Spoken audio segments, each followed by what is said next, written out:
A very good afternoon from the people who have joined us from India and the neighboring countries, Nepal, Bangladesh, and a very warm welcome to all the persons, all the participants here who have joined us here from different geographies.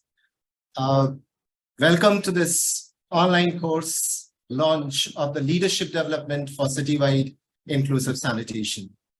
The next slide, Judy. Well, to talk about, let's introduce ourselves, who will be taking you through this 10 weeks course for the next few months rather. I am Dr. Rajarshi Banerjee. Along with me, we have Professor Srinivas Chari, and we have Ms. Jyotsna and Ms. Shashipriya, who will be very closely interacting with you and taking you through the course, through the assignments, to all the lectures and all queries. And of course, we have that active WhatsApp group wherein we should be active 24/7, and that's what we are expecting. This is our team from ASCII, but then we are also given a very big back-end support, a backbone kind of support from Dr. K. Sitaram and Shanti from our team in AGBI. Having said that, let me take you a little bit further. Now, what to talk about this course? Some of you have already have some idea. Now, when it comes to public health, environment quality, livability in urban areas, one of the main things is we look into certain pockets of sanitation. We either focus on technology, we either focus on policy, but we have never come up with a kind of a holistic approach on citywide inclusive sanitation, where we take all these small pockets under one bucket and then offer it as a public service. That is what this course is for, and that is what we will be going through in the next few weeks in this course. We will take up all these pockets and then we will share our experience. It's not like we will be talking something very new, but we will be sharing our experiences from different parts of geographies, different kinds of technologies, different kinds of good, bad experience sharing we would be doing. And ultimately, by the end of the course, what would happen is all of you here, you are already professionals, you are already practicing, as I said, in small pockets, but you would be having a holistic idea of how to take the citywide inclusive sanitation concept forward. Take it forward, talk to people. You will be the persons who you will be the champions who would be walking the talk and talking the talk. Mahmood Saab, yeah, thank you. Dr. Banerjee, just 1 minute. Yeah. Mr. Thapa is unable to hear, so I request Ms. Thapa to exit the link and rejoin. Rejoin. I hope others are able to hear. Just double check. Ms. Anisha? Just raise your hands. There's an option of raising a hand that would give us an thing that you are able to hear us. Thank you. So as I was saying, by the end of the course, you would become the champions in CVIS who will actually take every of us to walk the talk and talk the talk on CVIS. Next slide. So when we began with, I remember we began with some 45 participants some 2 years back on the CVIS course. And then gradually, and it was some 45 participants from a few of the states of India. But then gradually by the fourth cohort, as you can see, we have now to our credit, we have 360 CVIS champions from different countries, from some neighboring countries of India and other countries from different parts of the globe. And of course, we have covered almost all the states of India. Of course, we have a few more this time also. So 360 graduates are already there with you. They are a part of us as an alumni, and they would always be supporting you in every other kind of support you need. Next one. This time, again, another overwhelming part. We had some foreign countries, but this time we have extensively covered two different, I would say, continents. We have huge number of participants from Africa, and we have huge number of participants from Asia. Of course, we have touched on to other continents also of United States and other countries. So there are 83 participants. A round of applause to all of you who have joined from, of course, from 11 different countries. And of course, we have 6 different states from India who have joined us, professionals who have joined us, who would be a part of this CVIS journey. Thank you. Next one. And then, of course, what we have seen, and that this is a big shout out, a big round of applause to all the women participants. In our previous cohorts, we have seen at the max of 25% participation of women. And this time we are so proud to say that we have more than 41% participants who are women professionals who are taking up this CVIS journey. A big round of applause and a big shout out to all the women in this course. Thank you. Next one. Just to introduce yourself, where we are from, where we are coming from as a part of this course. The left-hand side says of the different ministries and the different states from which our professionals have joined us here in India. Of course, there are different ministries from different countries, as well as India, they have joined, as well as the other international organizations from where we have joined. Gradually, I'm not reading out the names one by one, but then gradually as we go through the course, we'll get to know each other more as we go through from each of these institutions. Just to let you know a little bit more, if we look into the years of experience, as I said, we are all professionals here, but practicing in some part of the geography. We have cumulatively more than, if we say we have more than 15 years of experience. Each of us, we are carrying a baggage of more than 5 to 15 years of experience on an average with our national officials, city administrators, engineers, academicians, consultants, and all. So that's the experience we would be sharing of all of us in this next 10 weeks of journey. Yes. To just preview out what is the agenda for the day and what we are going to do. Immediately after this, I would be calling upon Dr. Sitaram, who is a Senior Consulting Specialist for Capacity Building and Training Projects at ADBI. Then later on, we would be having after his introductory on inspirational talk, we would be going over to Professor Srinivas Chari, the director of this course. And then we would be having a message from Dr. Banadia. Later on, an address from Dr. Najib from Africa. And of course, we would be having a keynote address from Shri Mathivathanan Sir, IAS, Ministry of Department of Housing and Urban Development of the Government of Odisha. And later on, in between, of course, we would be listening to some of our CVIS leaders, how they have gone through the course and how the course has helped them build up their confidence and how they are taking up the CVIS learning in their own geographies. And by the end of the session, we would be listening a little bit from the new participants here, what you are expecting to learn through, what your specific expectations are, so that we can work it out accordingly. And finally, my colleague Jyotsna will take you through some of the logistics, some of the procedures on how to be an active participant in this course. Yes, Jyotsna. So may I welcome Sitaram sir. Sitaram sir needs not much of introduction, I would say. He is already a senior consultant, as you have seen, and he's been with us for all the parts of the during all the cohorts. Just a second, I'm having a trouble.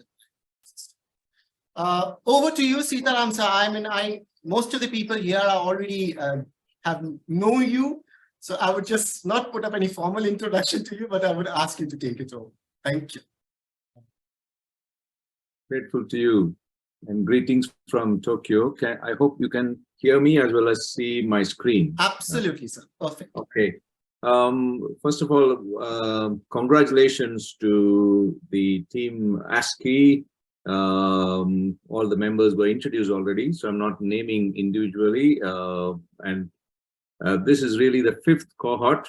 It is a great achievement, and the learning program has shown its significant impact in terms of action on the ground.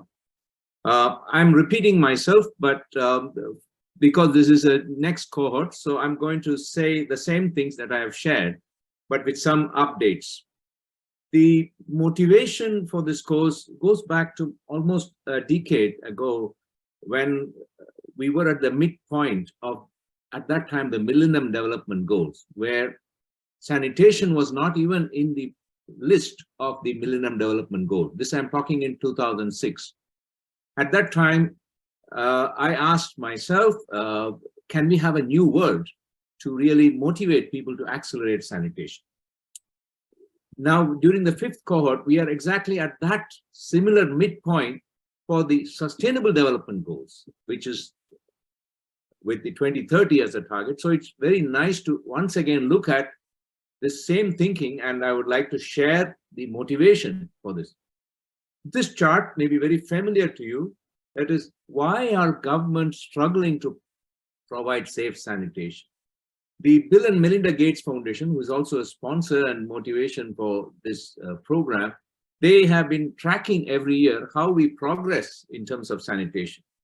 So if you can see this chart, you can see that unless we make significant effort, it is not possible to really change the slope of this line to achieve sanitation. So the motivation for this course and a task for you all to consider is that what can each one of us do to become a champion to change this slope so that we can accelerate achievement of sanitation. For this, we need to seek partnerships. Earlier, we thought that sanitation or water is like responsibility of the government. Some people thought midway that, oh, we need private sector to come in. There are also civil society organizations who have been doing things to really help communities. What we have learned from the experience so far is that it's not any one of them, it's all of them, but work together in a partnership mode, government, corporate, and society, where we perform in a way that service delivery is really result-oriented and people are willing to pay, and policies create an enabling framework. So in this course, we will learn about all these aspects. It's an interdisciplinary learning that you will have. So what is this new thinking? As this is the first lecture of this course, I will keep it very, very simple. It's just the 5 letters of this word, A-P-A-N-A. What does that mean? Sanitation has to be accessible. We saw this, video at the beginning as a curtain raiser, that a toilet is a matter of convenience. We all know that. And we know that it's more important for girls and women than men in terms of privacy. So I'm very happy that we have many women participants in this course. People have to pay for it. Sanitation is a requirement, but we have to make it affordable that people are willing to pay for it. What is even more important is sanitation is not only the use of the toilet facilities. How do we treat that? You saw the curtain raiser video again, that if we don't know how to treat the waste, we will be creating a future problem. Now, finally, this is where this course is really a deal breaker. We are having this course right now because of great achievements in IT technology, right? We all have the Zoom, we have the computer, and I can talk to my screen and you can listen from your screen. Can we think of this kind of IT revolution for sanitation? This is the question that I have for all of you to think about. That can we do something which really works and we can do real good work with that? So this, if we combine together, the learning is possible, and we have been doing this for a few years now, where high-level policy dialogue, training programs, and also capacity development, which are like university-led programs. So ASCII's program is one of such things. But we also want to leave with you publications and knowledge products that you can use and learn by yourself. This is one example, good practice example in Malaysia's sanitation sector. Like this, we can go on. And we just recently completed a persuasive publication on the theoretical basis and underpinning why sanitation needs to be privatized and how private sector can play a significant role in boosting sanitation. However, sanitation needs to be a government responsibility. So we need to look at the roles of each player and how governments can provide an enabling framework and also deliver sanitation in a sustainable manner. So these are some of the initial thoughts that I want to share with you so that you're really motivated throughout the course. The course has been designed. Professor Srinivas Chari will later walk you through the details of the course. So with that, I wish you all a great learning experience and look forward to interacting with you during the course. Thank you very much. Back to you, Rajeshri. Thank you so much. Thank you so much, Dr. Sitaram. That's really inspiring. The word Apana, every time I see it, it actually takes me to a different level. Thank you so much. And that's, I'm sure our participants have gotten buttoned up their guards now.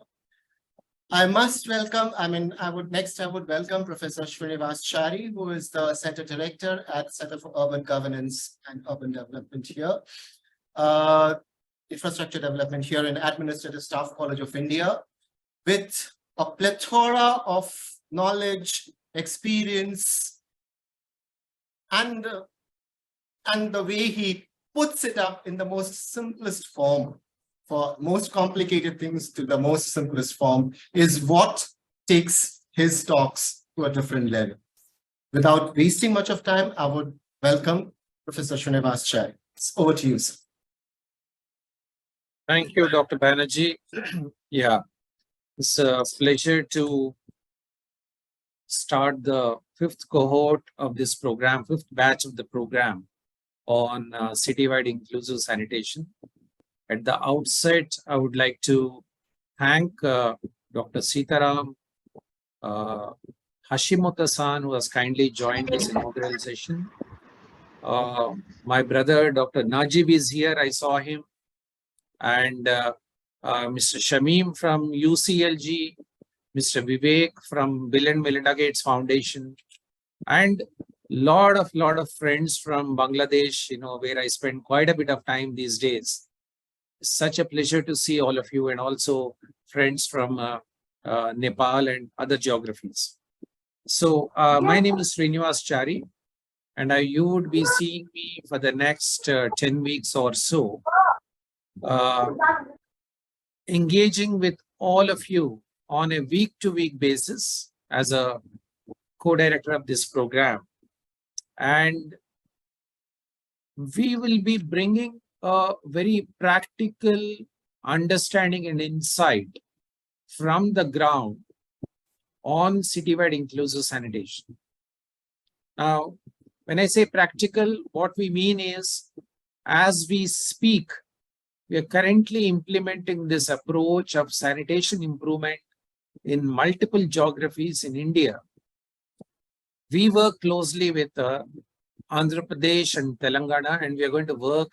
We will bring you some of the practical challenges and experiences that we encounter in implementing at the city level, at the state level, as well as at the national level from India perspective. We also work in Bangladesh, so we would also bring a bit of experience of Bangladesh to the table. So this course is not a pure academic conversation. It is designed for practitioners.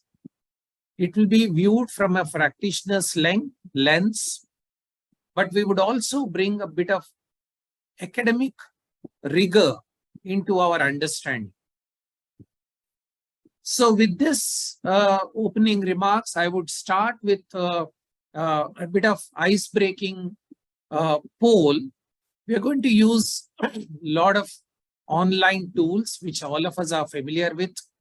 And one of our friends has actually deployed an AI tool, which would summarize today's talk into a nice notes. It's an artificial intelligence sort of a tool. and sometimes it's pretty scary, but it's good to get a summary while we speak. And if it is going to sort of read my mind and also communicate what it is going to speak, I think my life will become easy. So having said that, as you know, Jyotsna is going to speak to you how we are going to conduct this course. We're going to meet, you're going to see me twice a week, one on Wednesday, Jyotsna, is that right? And on Saturday. Saturday. So we will meet Wednesday and Saturday, week after week, for the next 10 or plus weeks. Today is the inaugural session, and we will start with a bit of ice-breaking session. So Jyotsna, over to you. Can you sort of outline some of the questions, and then we will start the context setting.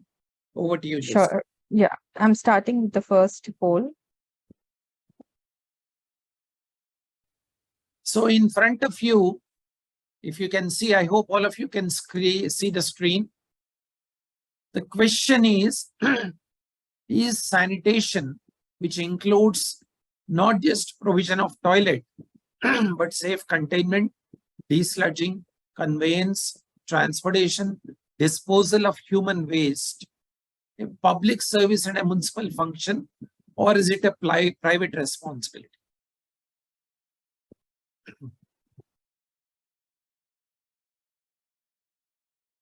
So we got about 17% participants requesting all of you to please click on either yes or no.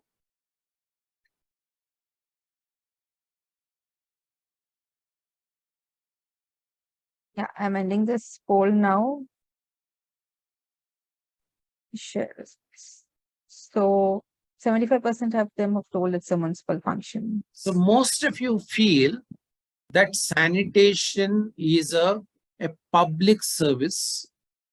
It is a municipal function, and it has to be regulated, it has to be financed, it has to be planned like a municipal solid waste management. Often it doesn't happen. It is often perceived as a private arrangement that private individuals have to take care of the toilets, desludge the toilets, take care of the whole waste coming out of it. Whereas most of you, which is good news, that it is perceived as a public service. Good news. Next question. Yeah, launching the next one. So are containment systems toilets that are built as per the technical standards? So like India, we have IS 2470. Similarly, do you have any standard, and are they built as per the technical standards? Yeah, please be quick. We can finish off this.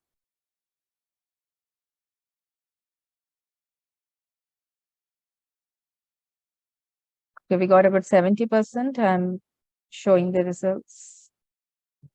So what it means is the containment system, which is the toilet, not the superstructure, but the structure below, is regulated. I mean, it's surprising that most of you feel that it is regulated as per a building code, which is good news, because the toilet, both superstructure and substructure, is a starting point of safe sanitation.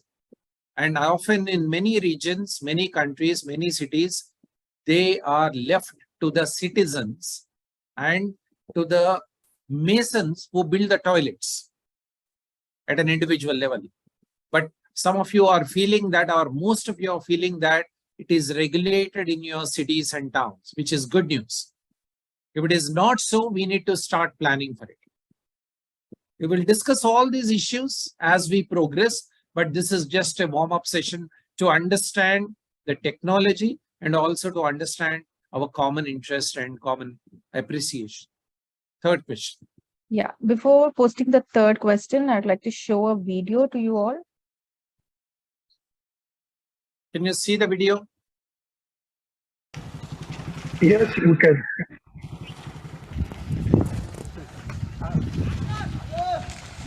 Josna, it's not moving. I think it's actually a picture. Oh, just a second, sorry.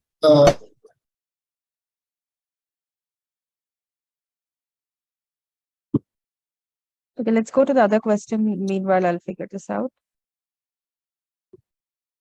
Okay. Here is the next one. So this question is very important.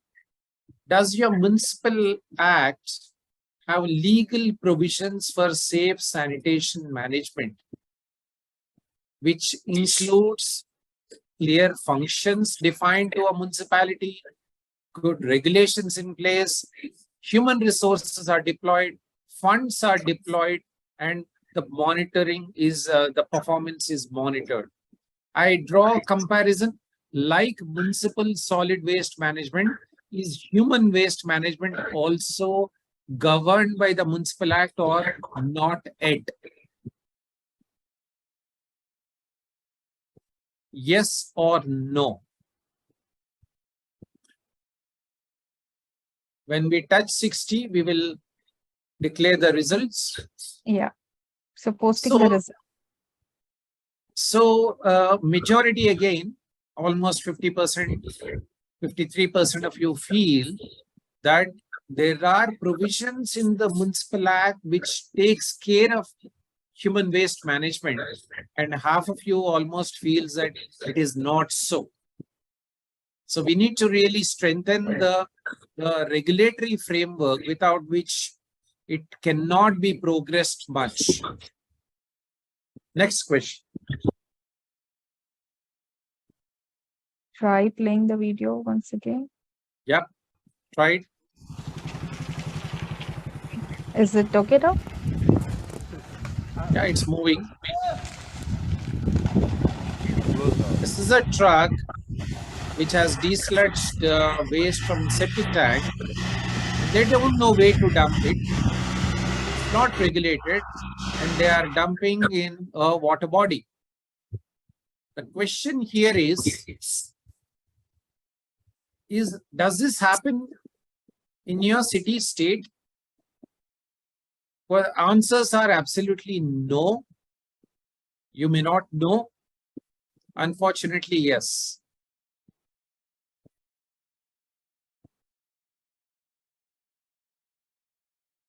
Absolutely no. We may not even know about it. And third response is yes. 58. Just now we need to wait.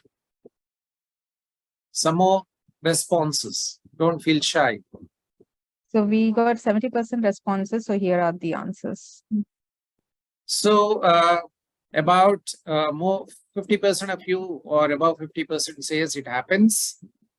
But interestingly, 24% of you feels that it doesn't happen in your town or a city, which is good news. So we are making good progress. So it's not just about building toilets, but you're also taking care of the waste coming out of the toilets by regulating these desludging operations and sending it to a treatment infrastructure, which is great news. 24% of you are saying that it's now regulated. Maybe when we started our journey 3-4 years back, the responses used to be 100%, it happens. But now you would see it has come down to 50% or 55%, which is a phenomenal progress in the last 3 years, 3 to 4 years. Next question.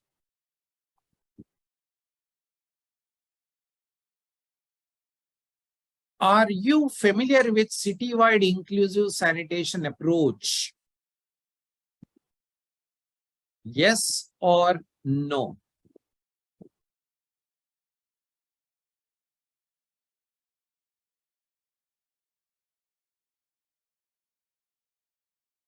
Again, this is a phenomenal progress. Many of you are familiar with citywide inclusive sanitation now, as compared to 3-4 years back, when most of you would have said, or most of the participants would have said no. We heard about sanitation engineering.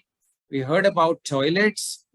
We heard about behavior change communication, but this whole holistic approach of citywide inclusive sanitation as an approach was not heard, but now many of you have probably have experience, which is a great transition that's happening in our geographies.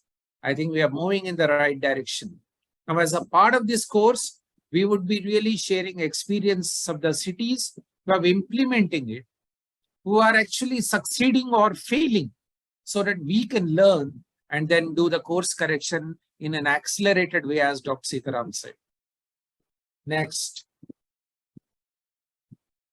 Now, you are aware of citywide inclusive sanitation, but are you implementing citywide inclusive sanitation approach in your city or as part of your job? That's the question, yes or no.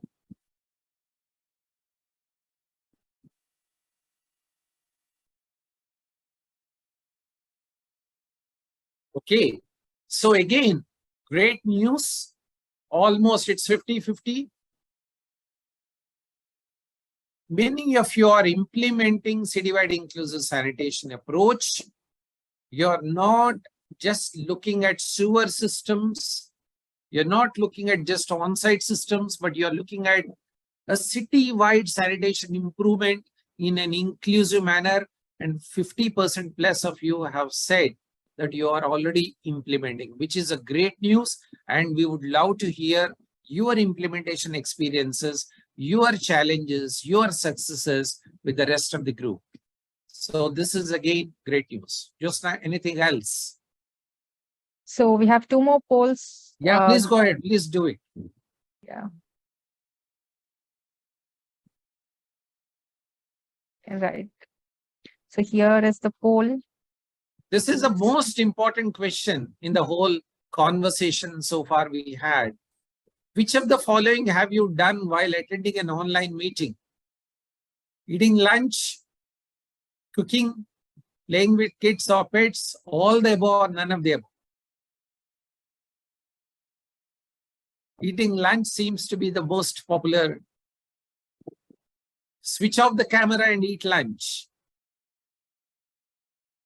None of the above, or many of you feels completely focused. I think this is the most good group we have ever come across, who are very, very attentive to online sessions.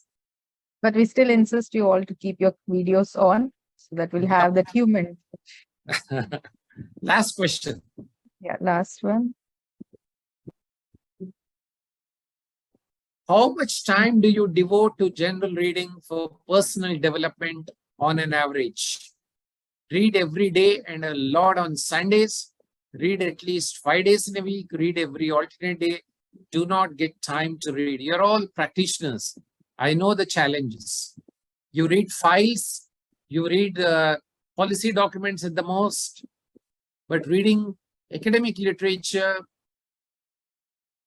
is, I think many of you may not get time, but we just want to understand. This is a good group again. Many of you are reading every alternate day, which is great news. And some of you do not get time, rightly so. So thank you, Jyotsna. This is just to like warm up with all of you, just to get a sense of understanding of where we are right now. So to summarize, without dependent on artificial intelligence to summarize, let me take the opportunity to summarize that this group is phenomenal. You have experience of citywide inclusive sanitation. You heard about it. Some of you, or at least 50% of you, are implementing some of the principles of citywide inclusive sanitation. And you are committed to overall sanitation improvement. And most importantly, you don't eat lunch and you don't indulge in other activities during online session, and totally devoted to learning, which is, I think, is a great feedback from this group. Now, having said that, Jyotsna, how are we doing on the time? Do I have about 5 minutes? Yeah, only 5 minutes, sir. We have delayed a to bit. Josna is very, very tough with all of us, though I am the course co-coordinator, but she blocks me all the time. So I request her to be generous with me, at least on this session. And subsequently, I will stick to the time, but I will try to close it. Now, friends, so it's important that we all think alike while we get on to this course. Just to recap a bit, what we are trying to do as part of this program is to drive home the point that sanitation is not just a service. It's not just a toilet, or it's not just about a service alone. Sanitation is a public health issue, and provision of safe sanitation is a public health requirement, is a public service led by the local government. I think many of you have already endorsed. It's not just a private arrangement because it is a public health issue. If we don't deal with it head on, then the public health will be compromised. And that's why many of our departments are also called as Department of, in Bangladesh, it is called DPHE, Department of Public Health Engineering. In many municipalities, we call it as Public Health Officer, Public Health Engineer, or a public health professional, because we deal with prevention of disease, because sanitation is a public health issue and provision of safe sanitation is a public service. It is a responsibility of the local government. However, we can deliver it in a public-private partnership model. For the benefit of Indian audience, way back in 1949, the Ministry of Health, Government of India, has brought out a very fabulous report in 1949, which speaks of this, which says that water supply and hygienic disposal of human excreta is super important. It is a disease prevention activity and it is a responsibility of the government. And unfortunately, or to say a combination of fortunate and unfortunate situation, a couple of days back, the JMP, Joint Monitoring Committee, which is a global committee of WHO, UNICEF, and a number of partner organizations, government and non-governmental partners, have released what is called the State of Sanitation Report 2022. This is the latest report, where it articulated that we have made phenomenal progress, but we need to accelerate with regard to safety, equity, and sustainability. We have made progress in terms of provision of toilets, but we have not done as good as we should have with regard to safety, safe management of the waste, equity, provision of sanitation for all, and sustainability, ensuring that this service is available on a sustainable basis, both financially and environmentally. And friends, we just have about 7 years to achieve these targets of sustainable development, and it's not a long time behind in front of us. So what we need to do is we need to accelerate our journey and hence this course on leadership development for citywide inclusive sanitation is super important. We have done well with regard to provision of sanitation, with regard to provision of toilets, but we have not done too well with regard to safety and sustainability of sanitation service. And without that, the public health will be compromised. The disease burden will continue to prevail because we have not looked at in totality of sanitation. As practitioners, as city practitioners, as professionals, what is our aspiration? Our aspiration is sanitation improvement for public health and environmental quality. And our aspiration is to make sure that this service is available not only for the rich, but it is available for the poor, vulnerable population, as well as women and children in particular. Our aspiration is not to provide this service for the rich pocket of the city or a town, but it is available through and through, nook and corner of the city, wherever we live. And that is citywide. So basically our aspiration is safe sanitation, available for the whole city and available for everyone. That is the principle of citywide inclusive sanitation. The challenge is, how do we get this in the next 7 years or even earlier, is what we are looking at as part of this capacity building program. And friends, let me put a disclaimer here. We are not looking at solid waste management, which is also an integral component of sanitation, but our focus will be squarely on human waste, which is a high risk waste, and the liquid waste associated with human activities. And that is the purpose of this program. Now, how do we deliver it? We will deliver it with a combination of solutions. It's not just centralized solutions, but also decentralized solutions. It's not just about through sewerage systems, but non-sewer systems also. Because we realize that sewerage system alone cannot solve the problem because we are unable to provide it. Hence, we need to look at a combination of approaches, and that is what citywide inclusive sanitation is about. We are not married or biased towards a particular approach. We are open to a combination of approach with a single purpose of avoiding open defecation, avoiding unsafe sanitation practices, as you saw in the video earlier. So the question is about safety, sustainability, equity, and inclusion. As I said, it is not a debate about sewer versus non-sewer. It is about safe sanitation. And we realize that sewerage alone is not able to solve our problem because it requires massive capital investments, massive availability of water, and also skilled human resources. And because of these reasons, we are unable to provide. And we may not provide. Hence, we need to look out of the box. We need to look at alternate solutions. We need to look at transformative technologies. We need to improve the on-site sanitation provisions, and we need to look at in totality, not just toilet provision alone.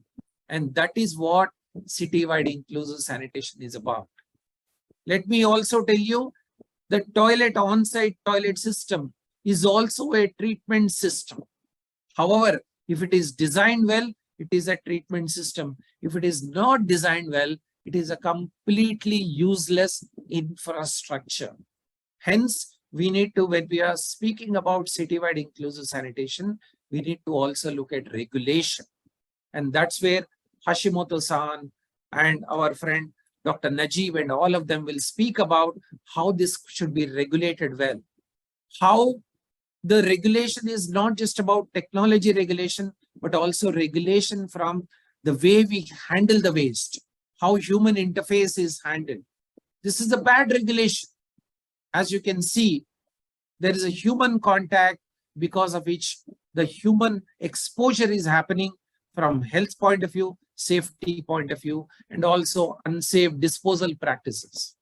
As we know, this septage coming out of these on-site sanitation systems can be nasty, and that is what we are trying to address. As a part of this sanitation, we are not looking at a single piece. We are looking at sanitation across the service chain of containment, emptying, transportation, treatment, and disposal for improving public health. Eventually, it has to be treated. We will be discussing about treatment technologies.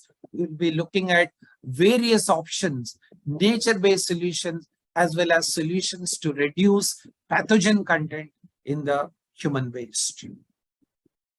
We have the opportunity of implementing all these technologies in some of the states that we work, and we are going to do an exhibition online exhibition of these technologies too as part of this course. So to summarize, we are not just stopping here. We are looking at totality of sanitation for improving public health, both septage, grey water management, as well as sewage, wherever it is, sewage systems are in place. The single purpose is public health. The single purpose is inclusion. The single purpose is about environmental sustainability. So this course, friends, is about visioning for sanitation, planning for sanitation, communicating well to our stakeholders, ensuring that we mobilize right kind of resources through convergence, how to implement and how to monitor. That's the principle of citywide inclusive sanitation. And that is what we will be covering over the next couple of weeks on how do we do it, not just speaking about it, but how do we really implement. Good news is this implementation is done now compared to 3-4 years back. We have experience with us. So it's all about sharing of experiences, practice, and what will work and what has not worked, and how do we calibrate to our own city context situations. I will stop here, Josna, and we will go with the next part of the program. Thank you so much, Professor Chari. That was, I'm sure students, our participants have got what we would be going through and how the whole complicated concept of sanitation would be put on your platter in the most simplest form. You have already gotten an idea of that. As the next part, we would take you through to some of the alumni of our course, and we would call up on a few of them, and they would be here sharing with you some words on how this course they have already gone through and how they are and how it is helping them in their geographies, in their places of work, in their professional places of work, how this course has helped them build up on what they were already working. May I call upon Mr. Vivek Pandey. Vivek, you there? Yeah, I'm here. Can you hear me? Yeah, absolutely. Hello, Vivek. Yeah. It's always a pleasure to be part of this. Yeah, so first and foremost, thank you, Professor Chari and whole team of ASCII for this opportunity. And I would say that as a proud alumnus of this citywide inclusive sanitation course, I'm delighted to welcome all the new participants and those who have joined this course. And I'll be briefly sharing what I experienced. So I remember vividly the excitement and anticipation I felt when I joined this online course. It was a journey that challenged me, broadened my perspective, and helped me understand the real challenges.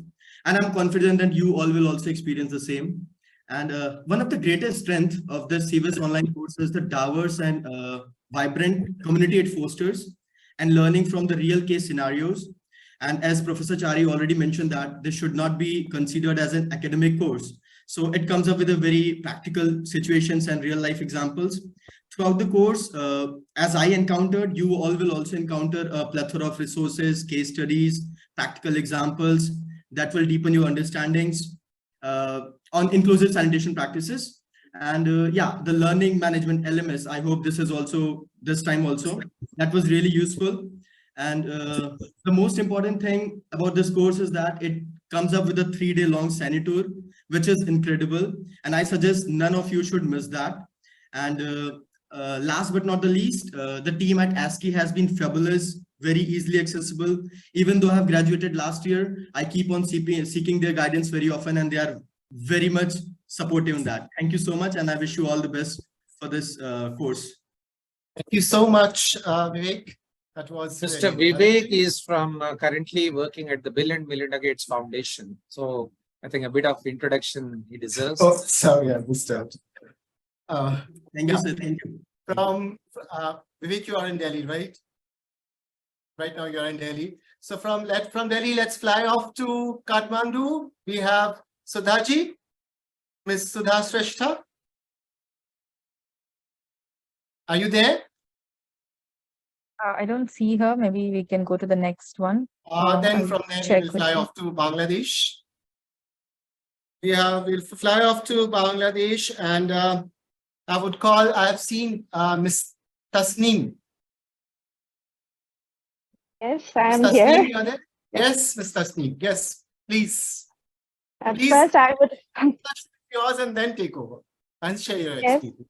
I would like to thank you, the organizers, for giving me this type of opportunities.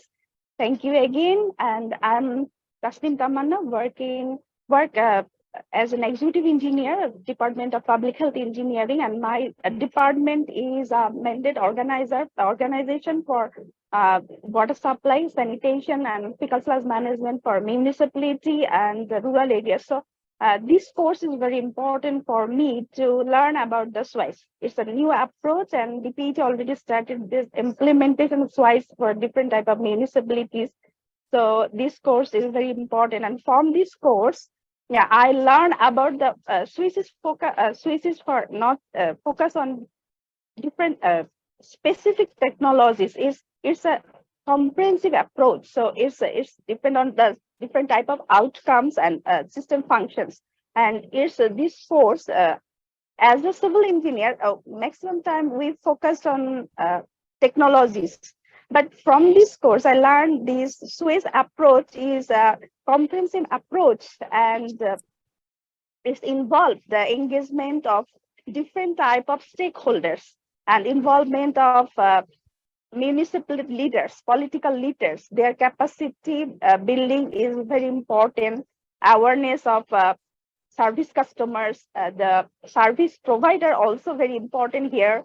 The gender mainstreaming and different type of tools we are learning here, how we can use them for long-term, mid-term planning, as well as schedule dislodging. These type of topics, I'm not aware about the importance of these topics. This course give a fair understanding different type of topics which are SWICE is needed. This type of topics are needs for successful implementation of SWICE approach. So from this course, I learned a lot of things, except the engineering design drawing. There's this, but beside this, I learned about a lot of things. And for this, I have a clear concept after I completing the course about SWICE. Being a leader, I must have a clear concept. Otherwise, I don't have a vision, long-term vision. So I'm thankful to the organizer, and I'm a member of cohort 4, and I hope that all participants who are participating in cohort 5, they will benefited from this course. And that's all. Thank you again. Thank you, Ms. Tasneem. We also have one of our participants from a country beyond Bangladesh. Do we have Dr. Hendra? Yes. Yes, sir, please. Thank you, Dr. Rajarsi. I just call me Hendra, please. Yeah, welcome everyone. I'm excited to be here to share my experience as a SWICE doer, not yet as a leader, but as a doer, and how this training has helped me in my work. Well, as you may also observe, cities faces various challenges depending on their local and regional situations. In my case, this training on SWICE has helped me identify which of the SWICE framework, function, and also outcome could be an entry to engage with various sectors, public and private. I think you will learn from Professor Chari and Dr. Rajarsi also, and other esteemed guest lecturers on how to initiate, how to influence governments and also other private sectors, and how to move your project along the SWICE frameworks. And also the training helped me define the roadmap along the project period, in particular, of course, relevant to their functions and outcomes. One of the challenges is that the role of a SWICE is constantly evolving. This means that we need to be constantly learning and adapting. And this training can help me to meet these challenges by providing us with the knowledge and skills, latest and updated, that we need to initiate and continuously perform and deliver. Thank you very much, Dr. Rajarsi. Thank you. Thank you so much, Dr. Hendra. Over to you, Professor Chari, to invite our next keynote and inaugural address eminent speakers. Yeah, so thank you very much. I personally would like to welcome Shri Mathivathanan sir, who is a thought leader in India with regard to not just sanitation, but urban development in general, water and sanitation. He has set a completely new benchmark for all the states in the country and the national level. In fact, he's going to deliver the keynote address on his experience of actually envisioning citywide inclusive sanitation in a state of Orissa, and the lessons of Orissa are now taken across the country and across the world. And before I invite him, I would now, sir, I'll just take another couple of minutes before I request you to start the session. I would now request Dr. Najib from TA Hub Africa, who is again a thought leader, implemented a number of interventions in Kampala, but taken across Africa now through a TA Hub, a thought leader. My friend Najib, Dr. Najib, could you come online and then give your inaugural remarks?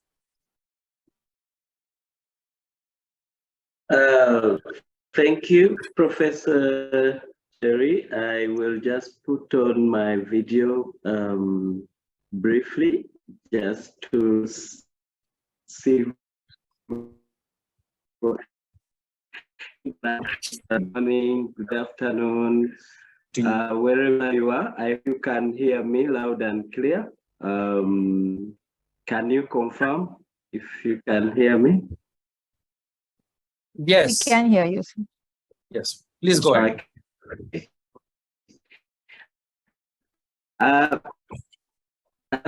Maybe you will like my house because I can talk also.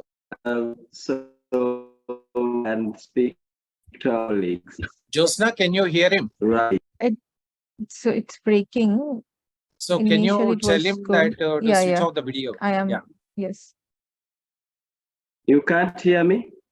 Now Sorry? it is clear, sir. It's Now it better, is clear. Najib, switch off the video and you can give your talk. You can hear me now? Yeah, better. Please go ahead.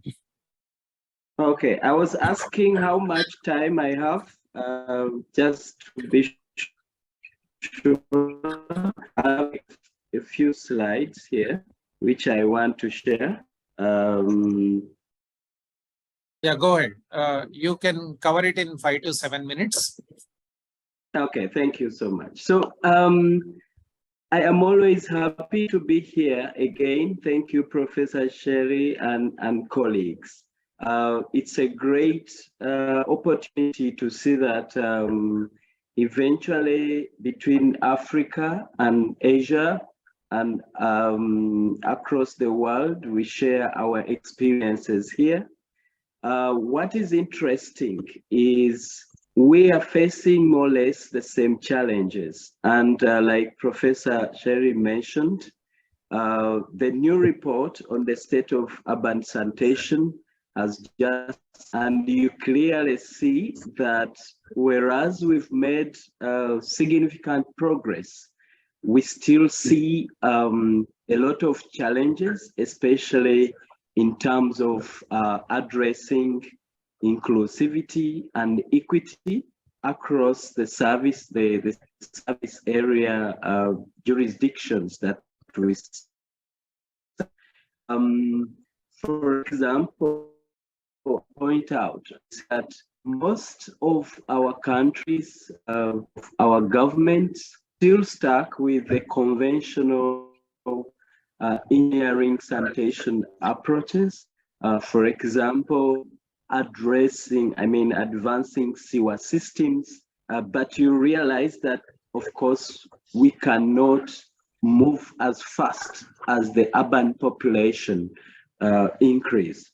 And I'll just show you a figure here. For example, you see that the highest rate of urbanization is occurring, especially in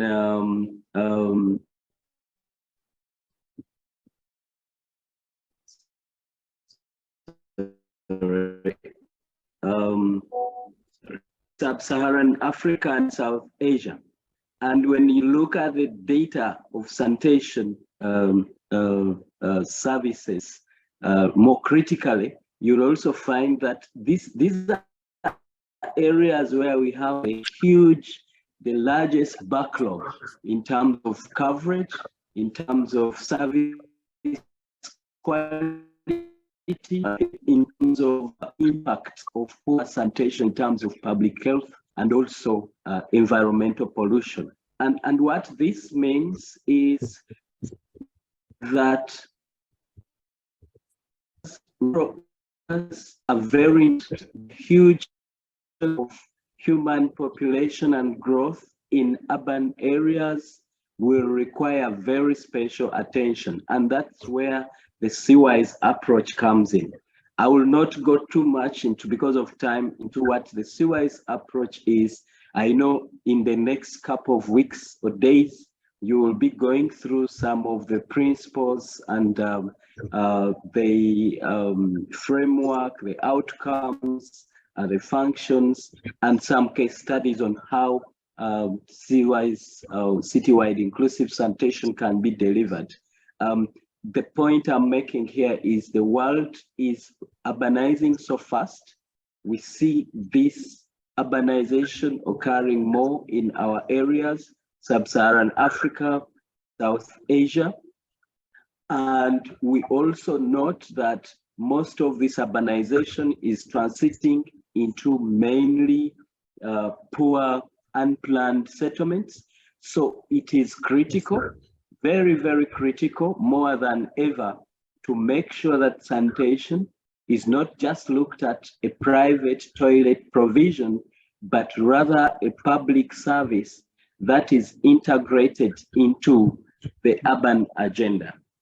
I will point just a few points here. Not a praise. Yes. So, Professor Sherry, allow me just to conclude my remarks with a couple of points.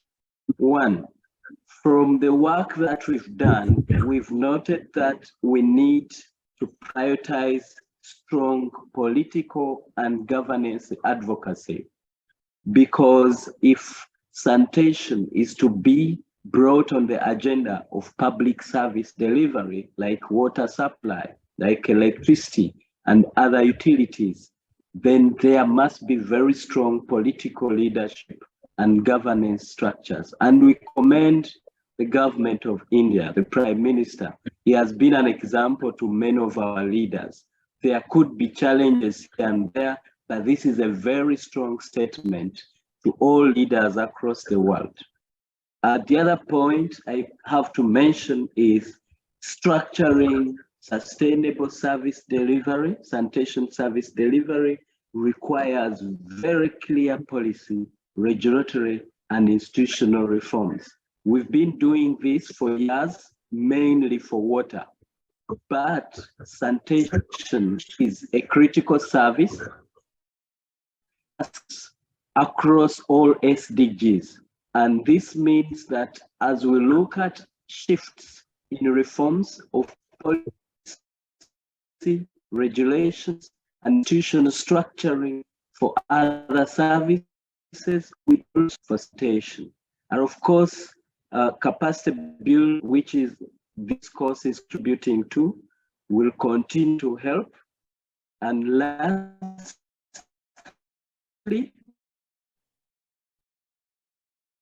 2 points. One of them is the way we've been doing them, but thinking about different ways in terms of technology, in terms of service models, in terms of financing, in terms of technical capacities and experiences to deploy all the resources that are available to bring out sanitation service delivery to our people.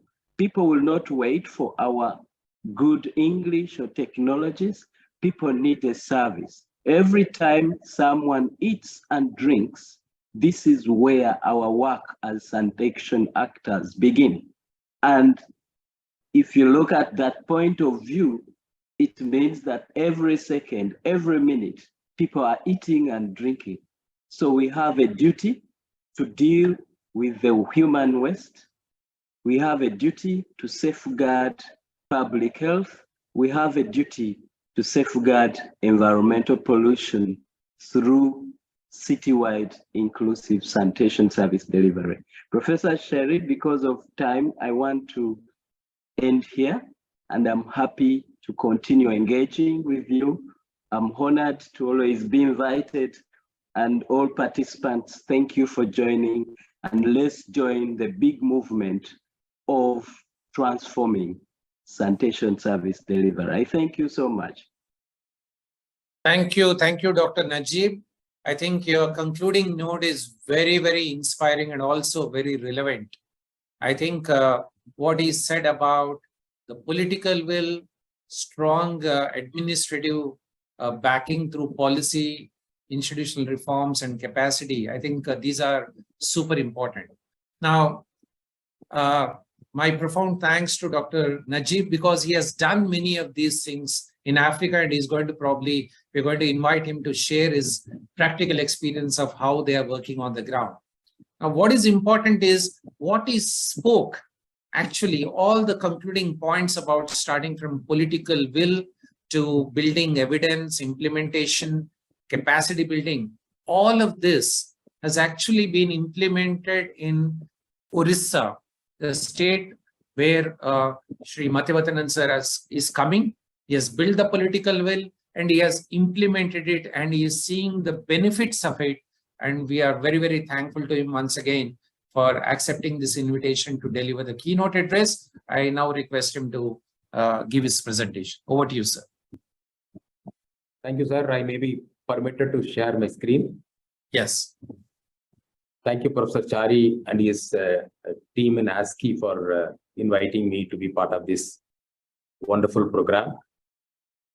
It's always a pleasure to be part of such useful sessions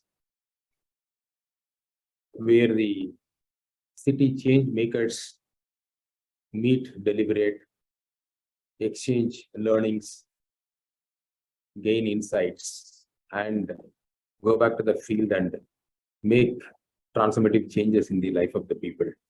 Happy to be part of that. Can I share, sir?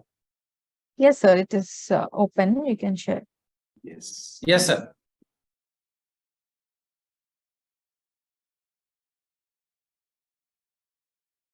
Is it visible? Yes. Thank you. So I'll be talking about the interventions which we have been making in Odisha, which is a state in India. With Sir, will you go for a full screen, sir? Full screen, sorry. Yeah. Yes, sir. So I'll be talking next 10 minutes about the interventions in the urban development department we have been making in one of the states in India, Odisha, as Professor Chari said.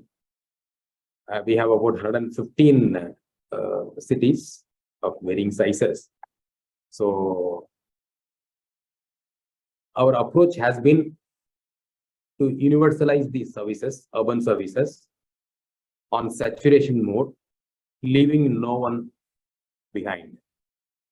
So we were covering we put the people first, especially the vulnerable, disadvantaged, marginalized, including women, transgenders, urban poor, who are waste pickers, manual cleaners, and other stakeholders in the city.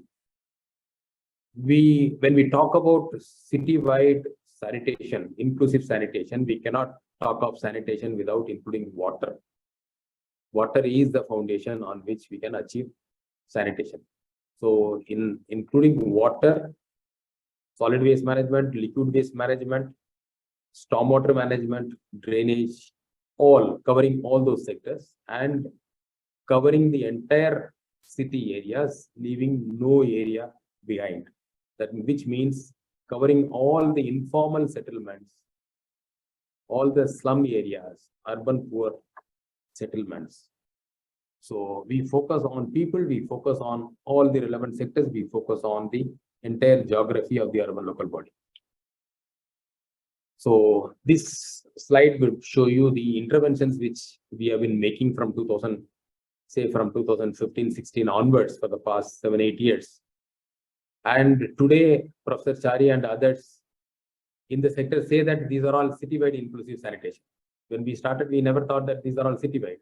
These are the interventions, the essential for the in the urban governance, in the urban development, we have to make interventions in water, interventions in the solid waste, liquid waste, covering black water, gray water, access to individual toilet, all we have been covering. And the focus has been on making it entitlement, not that we provide the services. The services should become an entitlement of the people, especially the most deserving, which is the most marginalized. It should become a right to citizen, right to avail the services. And they should be in a position to demand it and get it. So as part of the approach, we have been organizing those marginalized into women self-help groups, slum dweller associations, transgender groups, waste pickers groups, and then involved them, partnered with them as service delivery providers along with the city government. And of late now, after 7-8 years of maturing in that, we are now developing a urban services monitoring system, a module, software module, wherein we are making the community representatives to capture the information on availability of key services at the grassroots level, at their habitation level, whether they get daily drinking water or not, whether they are satisfied or not, whether the street light is working or not, whether they are satisfied with the quality of service, whether the street sweeping and door-to-door garbage collection is happening or not. So so far we have been relying upon the system to report. Now we decided that we need to move to the grassroots level and ask the people to report, capture live data, and we are working on the software. So on the solid waste management, we moved from centralized system, contractor-led system to decentralized community-based system from 2020 onwards. Now, with involvement of the women self-help group, transgender groups, and waste pickers groups, and they become our partners in the management. Now, 98% of the households provide segregated waste being collected, taken to the decentralized processing facility, processed. And we have set up more than 250 micro composting centers and material recovery facilities to deal with the wet and dry waste. And this is the model we have implemented in the last 3-4 years. And the decentralized system is fully run by the women self-help group and the transgender and waste pickers group. And this is contractor-free program, and they manage the entire system. We sign contract with the groups to manage the well centers. We upgrade their capacity and then we provide funds for it. 80% of the cost spent on managing the solid waste goes towards wages and incentives for these community partners. That's the best part of it. Earlier, the entire amount was going towards the contractor and he was taking the money, and with no service delivery or very poor service delivery, which was not monitored. Now, these service delivery is done by the community, and 80% of the funds go towards that. And sanitation workers, waste workers, they become partners, and we work on their safety, dignity, welfare, capacity building of them to become effective partners. It's not only you onboard them, how will they deliver? They are not qualified.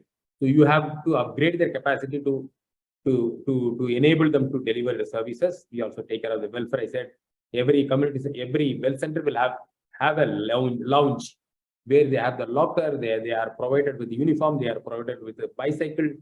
We ensure timely payment, the safety gears are provided. You treat them as your partners and you have to make them to deliver.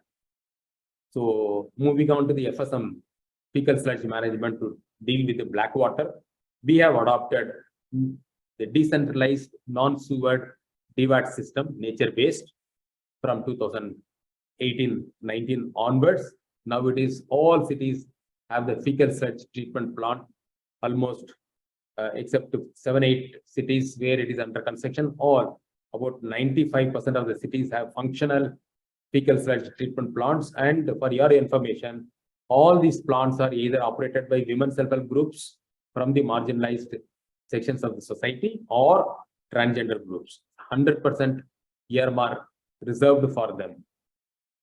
And Odisha FSM is a successful model, pioneer model, as Professor Chari said, that our model, all our models are built with community partnership from the marginalized communities. And we procure cesspool vehicle, and now the focus has been on reaching out to the unreachable places, the small lanes, narrow streets. We procure small cesspool vehicles of 500-liter capacity, 1,000 liters capacity. We procure booster pumps and long pipe to cater to the slum areas, informal settlements, where the vehicle cannot negotiate and reach. Focus is on community septic tank, where individual septic tank may not be possible along with the house. Land may not be there, space may not be there. And if land is a constraint for providing access to toilet, we construct cluster toilet on individual basis. 10 toilets are built by the community, funded by the city, and those individual toilets are tagged to each family. It is individual toilet, but in a cluster format. So empowering the women, transgender, and the communities there to be part of the sanitation value chain. Next is the grey water. So after dealing the black water, we started focusing on the grey water. Now we have come up with a strategy and we are implementing in our cities. It's a 4-tier system wherein the wastewater from the bathroom, kitchen, or first level captured at the household level with magic soap pit. Then the rest is captured at the lane level, then zonal level in a cluster, then at the city level. Again, this is a decentralized grey water management system involving the community, involving the women SHG groups, and the Finance Commission grant and the state funds are leveraged to implement this. You can see the constructed wetlands in the waste land available within the street, within the lanes, lane level trench structure, where we have constructed these for percolation purpose. Now we don't go for large scale underground sewer network system, which is very complex, high capex, difficult to construct, operate, and manage. We have adopted the decentralized septage as well as the decentralized grey water management to address our entire wastewater management system. Next is the drinking water, as important as sanitation or a prerequisite for achieving sanitation. We have gone for universal coverage of tap water to every household. We have been successful. Out of 115 cities, now we have 107 cities having 100% pipe network, including all the informal settlements, slum areas. No area, no street, no lane in our state is without a pipe network, except that 8 cities where work is happening. Out of 115 cities, 105 cities have 100% house connection, including the state capital Bhubaneswar, which has about 1.2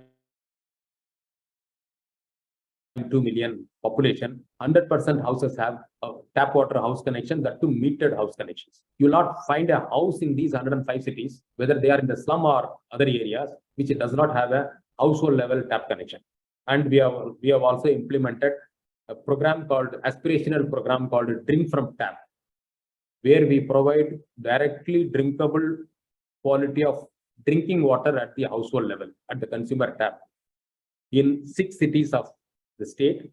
18 more cities are implementing, which we are likely to complete by March 2024. And all these are 100% metered connection with very strong community partnership.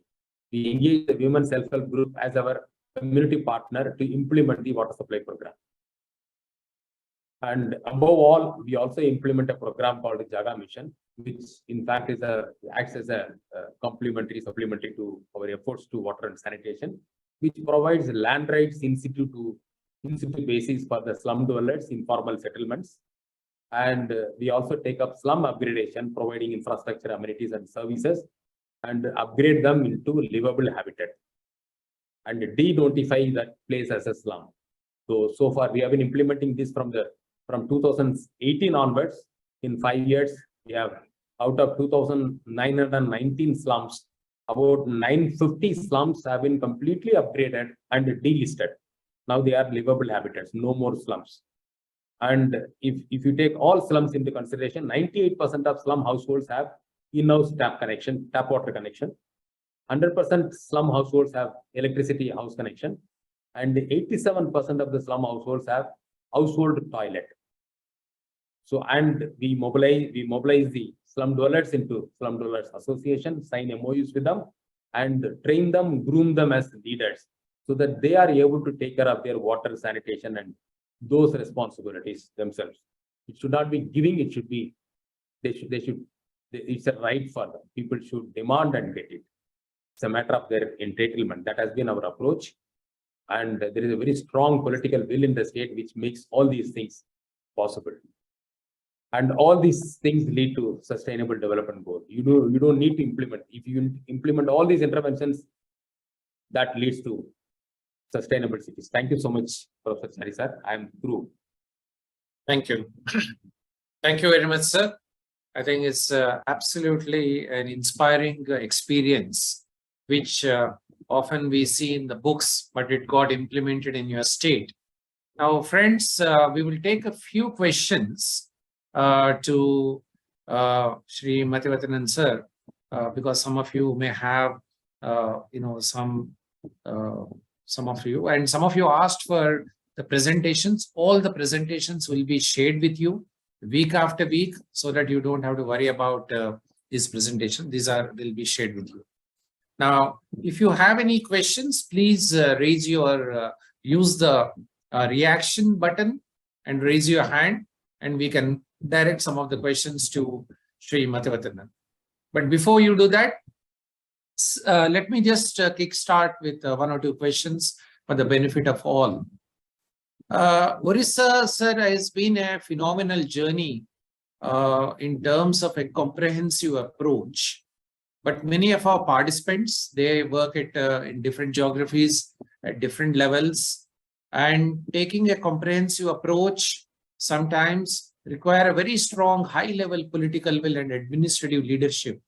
But given that their role is limited to sanitation or limited to a particular set of engineering or the positions that they are holding, what is your advice to them of, one is a transformative approach, what you have taken, other is an incremental approach. How do we start? Where do we begin as a sanitation improvement program?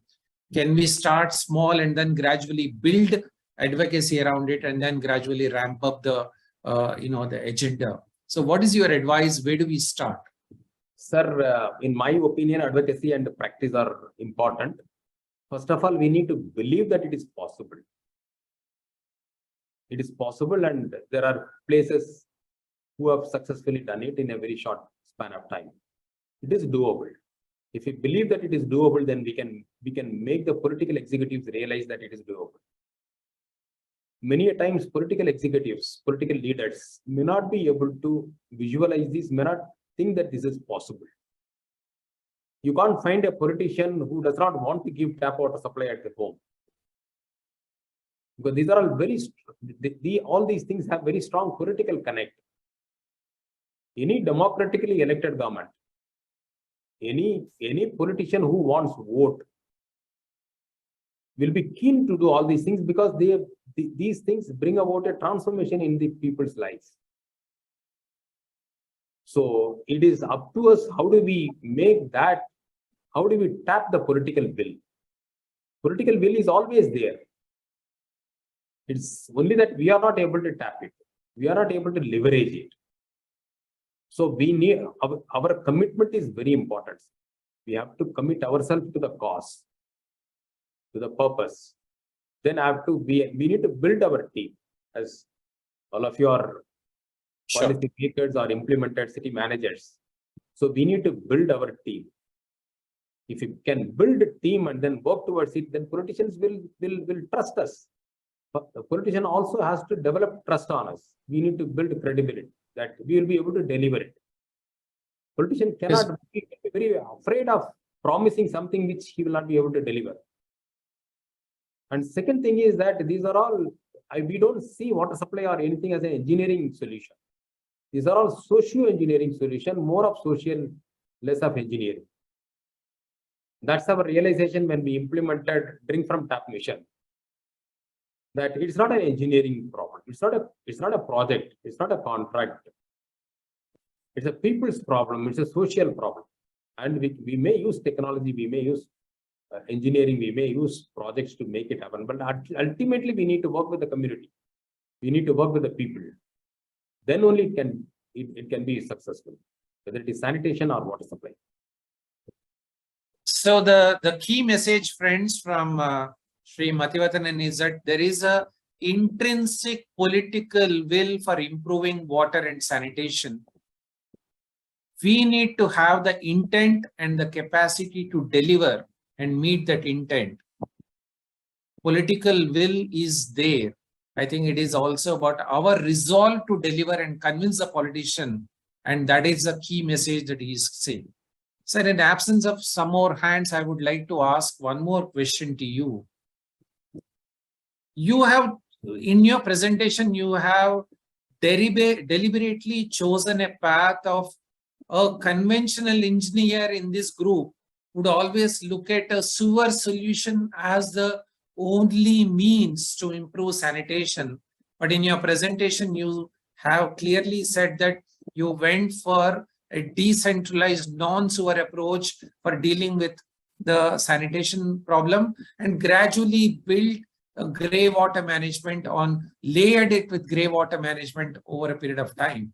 This is a radical thing from an engineering mindset in our group. We always believe that sewerage is the gold-plated standard, but you have chosen an alternate way and you have given us an alternate way. What was the rationale for choosing non-sewer sanitation approach for improving sanitation? Sir, I am also, though a bureaucrat, I am also an engineer, sir. I am a mechanical engineer from IIT Madras. So that's why I have not chosen engineering, that underground sewer system. Sir, it's not an option. It was a compulsion. So there is no alternative to decentralized sewage management system. Underground sewer system is not an option. Because we have been implementing. We have out of 115 cities, in 5 cities, we have the underground sewer system. But all these 115 sewer systems are minimum 5 to maximum 10, 11-year-old, where constructions are still going on, sir. It's not an easy job. It's one of the most complex, difficult engineering work and causing huge inconvenience to the people, to the government, to the implementers, to the executors. And not many cities, majority of the cities I can tell may not need underground sewer system. Maybe highly dense, large cities may require in the core area. But decentralized sewage is this, in fact, you have to, even if you have an underground sewer system, despite that, you have to have the FSTP to supplement that. Because your underground sewer system cannot cater to the growing population. Ever expanding urban growth cannot meet it. So for the underserviced or unserviced areas, you always have to have. Otherwise, you cannot achieve sanitation by saturation mode. So that's the reason that we chose decentralized, the non-sewered solution for the medium and small towns, which are majority in our case. So it was out of compulsion. Thank you, sir. The last question from us for the group. One of the concerns always expressed by practitioners is that they don't have money. They don't have money, particularly for sanitation. So how did you raise resources for implementing such a comprehensive statewide program? And what is your advice to the city practitioners in this group? Sir, every city spends on water and sanitation. It's not that they are not spending. And this approach is actually a cost saving. If you want to save your cost on sanitation, you adopt decentralized community partnership model. By adopting this, we have cut down our cost. We have not increased it. Rather, there are savings. The first saving comes in the form of ghost garbage, elimination of ghost garbage. 30% of my spending was on ghost garbage, non-existent garbage, which was only on record. So the moment the responsibility was handed over to the community, the women self-help group, taken over from the contractors, that we could successfully break the contractors, officials, influential people's nexus. And the payment was, now the payment is either to the electricity, for the electricity or for the water, or wages for the community partners, or the service charges. So there is no scope for leakage. So straight away, we could save about 30-35%, 1/3 of earlier cost. And then by moving from centralized to decentralized, there is a huge cost saving on the transportation. Because you set up cluster level decentralized, the micro composting center and material recovery facility, and process at the decentralized level. So you don't need to transport to the nook and corner. You are cutting down on it. So decentralized community partnership is actually a cost saving move. And it's the most sustainable, and it reduces your dependency on an external player who may not be under your control. Now all the assets, everything is within of the city government, and we have full control over it. Thank you, sir. Thank you so much. Friends, the keywords from the keynote speaker, if I may say so, is that sanitation is a public service. It's a public institution's responsibility. Decentralization is a second keyword.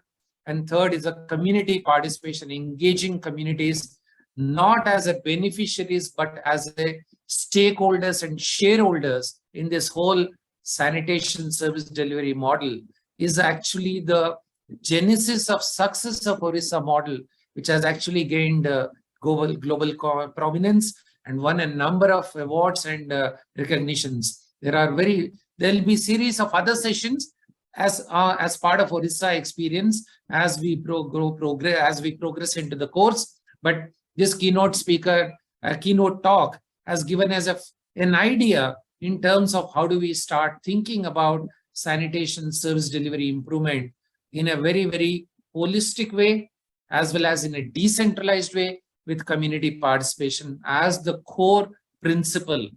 Sir, thank you very much for your time and for delivering this talk. I now hand it over to Jyotsna, and on behalf of all the group, I would like to thank you for taking out your time. And as a reaction, I would like all of you to open your reaction button and click this called clap. I think not all of you are familiar. Yes. Before Matisa leads, sir, can we have Jyotsna? Can we have our group pictures? Yes. Yes, we can let's take a group picture. Yeah. So requesting Please all of switch you to on your please, cameras as much as. Would request Thank you. every one of you to please switch on your cameras. As a memory, we keep this group picture. Jyotsna, tell us how many Right. screens? would be Yeah, in? yeah. Just people are coming on the cameras. Just give us a second. Okay, so I have you all on 4 screens. So keep smiling for 4 seconds. I'll take a screenshot of the 4. So keep smiling for the next few seconds as she clicks on. Yeah.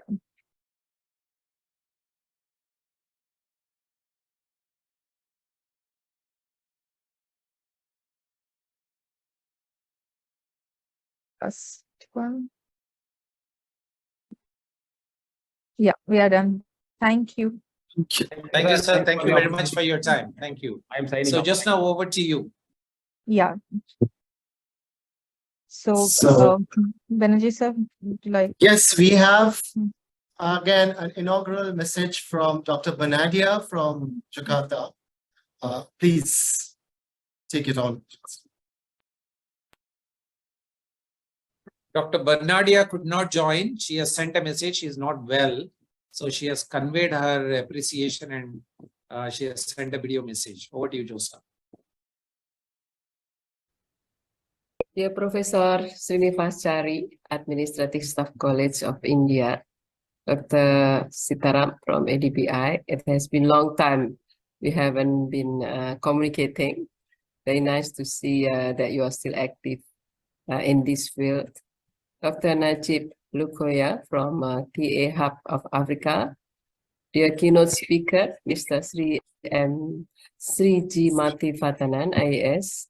Dear speakers, course participants, ladies and gentlemen, and friends from the safe sanitation sector from different parts of the region. Very good afternoon. Namaste and Assalamualaikum from Jakarta, Indonesia. It is my pleasure to speak before you today as most of you start your journey with this online safe sanitation course that is going to be very essential factor in building cities in this region. I would like to begin by congratulating ASCI, Administrative Staff College of India, for continuing your valuable courses on CWIS to address this importance of SDG 6.2.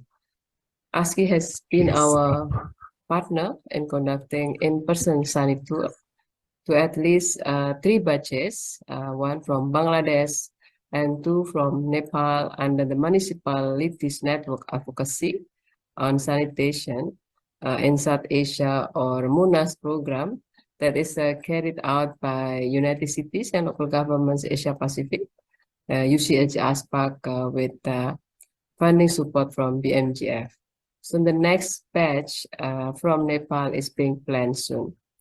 So based upon the feedback that I have received from mayors in Nepal and in Bangladesh, a similar CWIS course will provide the opportunity for knowledge sharing, also experience exchange among cities and local governments toward a more sustainable urban environment, especially on safe sanitation and safe and inclusive sanitation.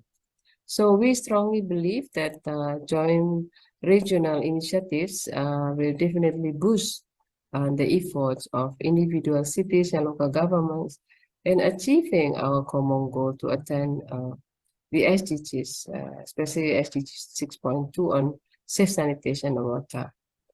With the higher population densities and urban expansion, managing the vast amounts of human waste is becoming even more challenges in the Asia-Pacific region. Lack of safe sanitation can significantly impact city and national economies, affecting public health, productivity, and the overall quality of life. The AMR, or antimicrobial resistance, is among the top 10 global health threats as per GLAS reports in 2022. Higher AMR rates have been documented in several low and middle income countries. So unsafe sanitation is highly linked to the transmission of diarrheal diseases such as cholera and dysentery, as well as typhoid, intestinal worm infections, and polio. It also intensifies stunting and contributes to the spread of antimicrobial resistance. And these challenges are seen a lot in these regions. So in most of our cities, the conventional sewer networks often do not serve newer or informal settlements. Extending such sewer system to low-income and informal settlements can be challenging and can be costly. So there has been a very limited involvement of small-scale private sector, the primary service provider in low-income and non-sewage areas as well. And most importantly, the participation of women and disadvantaged groups in sanitation is also a big challenge to achieve this IDG 6.2. So furthermore, and this is also what we have been experiencing, climate change also threatens the sustainability of water and safe sanitation. There are already significant gaps in sanitation data availability in Asia and the Pacific. Today, 20 out of 30 largest urban agglomerations are located in this region. So in the 1950s, Asia was merely only 28% of urbanized.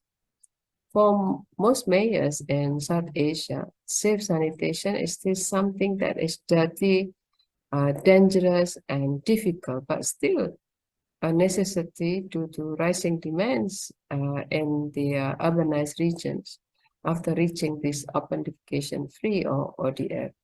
So hence the citywide inclusive sanitation or CWIS approach is an evolving concept to meet the sanitation challenges in the world's growing urban areas more effectively and more inclusive.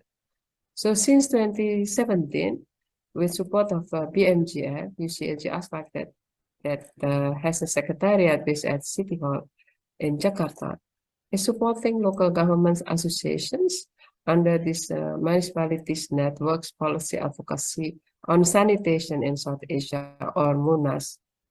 MUAN in Nepal and MAP in Bangladesh are doing the coordination with the other developing partners for a sustainable solution, both directly as well as through their own networks. So the seed is now planted in capacitating these local government associations to take leadership role through advocacy and networking.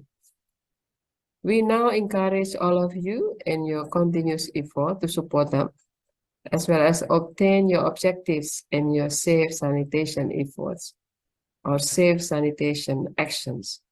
UCLG ASPAC is now planning to leverage its convening power with the mayors and city leaders at the national level in the Asia-Pacific region to expand this CWIS in this important region in the world, which is Asia and the Pacific. So as part of the Kathmandu commitment drawn during this UCLG ASPAC Executive Bureau meeting in April 2023 in Kathmandu, Nepal, UCLG ASPAC will continually be working with the local governments, local government associations, development organizations, sanitation knowledge hub to map the conditions so that this knowledge management and horizontal sharing can be used as a platform for policy advocacy and reduction of the gap between national policy and local implementation.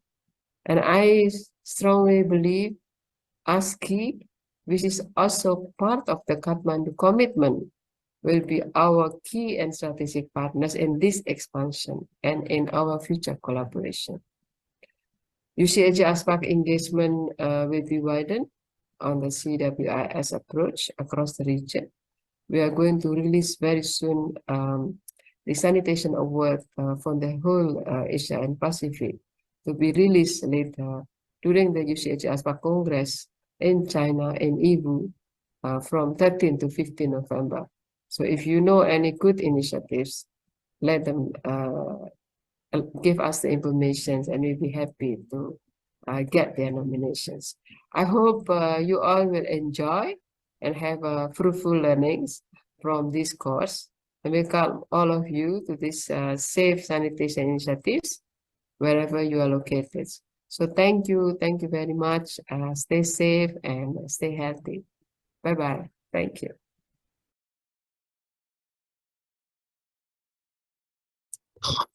That was a wonderful talk, message from Dr. Banadia. Well, I'm sure after listening to all our inaugural speakers, keynote addresses, you people have got enthused to this course. And keeping that mood on, I would welcome or ask. Dr. Banerjee, just a word about Dr. Badnadia. It's very important to convey this. Friends, Dr. Badnadia, she is the Director General of UCLG Asia Pacific. United Cities, local governments, basically. In fact, we have with us in this group, Mr. Shamim has kindly agreed to join.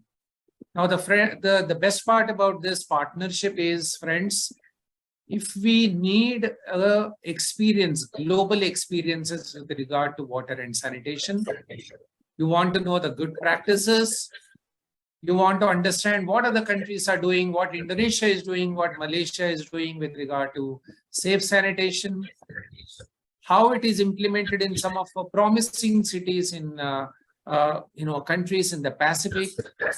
UCLG can be our great strength and partner because they have a network of mayors and city leaders from this, and we can reach out to Mr. Samim and he would be the point of contact for our learning from city to city learning point of view.